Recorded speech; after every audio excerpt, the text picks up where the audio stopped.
Saludos amigos, hoy les quiero compartir acerca de la ley de Ohm, catalogada por muchos como la ecuación fundamental de la ciencia eléctrica.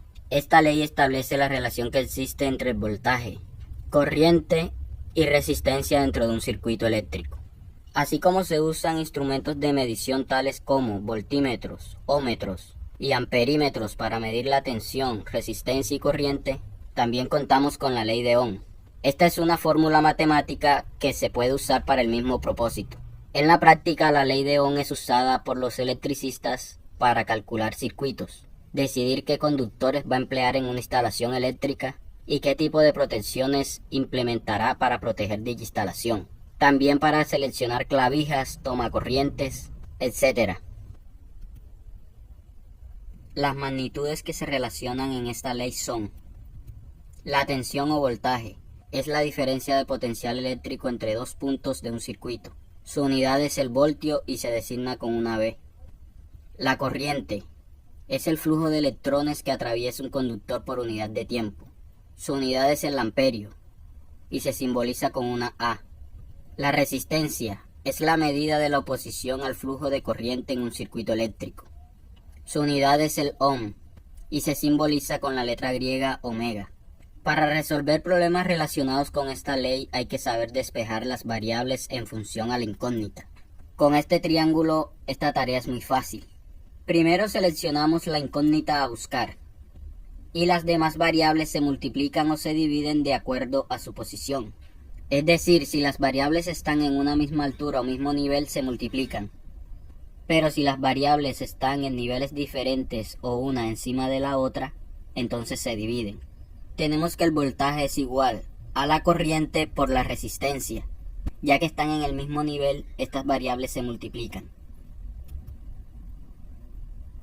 Mientras que la corriente es igual a el voltaje sobre la resistencia. Estas variables se dividen ya que están en diferentes niveles. El voltaje sobre la resistencia. Y por último la resistencia, que es igual a el voltaje sobre la corriente. Se dividen por estar en diferentes niveles en el triángulo de la ley de Ohm. Según la ecuación de la ley de Ohm podemos determinar que la corriente es directamente proporcional al voltaje aplicado, mientras que la resistencia sea constante. Es decir, si aumenta la corriente, el voltaje aumenta. Y si éste disminuye, también lo hará la corriente. Tenemos el caso adverso entre la corriente y la resistencia. Si la resistencia aumenta, la corriente disminuirá, mientras que si disminuye la resistencia, será mayor la corriente que la atraviese. Pasemos a ejercicios prácticos. Para este ejemplo se nos pide que calculemos la intensidad de corriente, despejamos la corriente del triángulo de la ley de Ohm y vemos que obtenemos esta ecuación para hallar la corriente. Tiene una resistencia de 10 ohmios y funciona con una batería con una diferencia de potencial o voltaje de 30 voltios. Tomamos los datos de estas dos variables y las reemplazamos en la ecuación de la intensidad eléctrica. Entonces la corriente es igual a 30 voltios sobre 10 ohmios. Tenemos 3 amperios, que es la intensidad de corriente que pasa a través de la resistencia. Para el ejemplo 2, tenemos que calcular el voltaje entre dos puntos de un circuito de una plancha. Entonces despejamos el voltaje en el triángulo de la ley de Ohm, tomamos la ecuación del voltaje y se nos dice que por ese circuito atraviesa una corriente de 4 amperios y presenta una resistencia de 10 ohmios. Tomamos estos dos datos de estas variables y los reemplazamos en la ecuación del voltaje. Tenemos que el voltaje es igual a 4 amperios por 10 ohmios.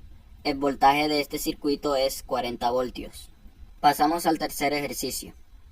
Ahora calculamos la resistencia atravesada con una corriente con una intensidad de 6 amperios y una diferencia de potencial de 12 voltios. Tomamos el valor de estas dos magnitudes y las reemplazamos en la ecuación de la resistencia. Tenemos que resistencia es igual a 12 voltios sobre 6 amperios. Es decir que la resistencia de este circuito es de 2 ohmios. Gracias amigos por ver el video. Espero que esta ley de Ohm les sirva mucho para sacar cálculos básicos en circuitos eléctricos y electrónicos. Escriban sus opiniones, dudas y o sugerencias. Los leo.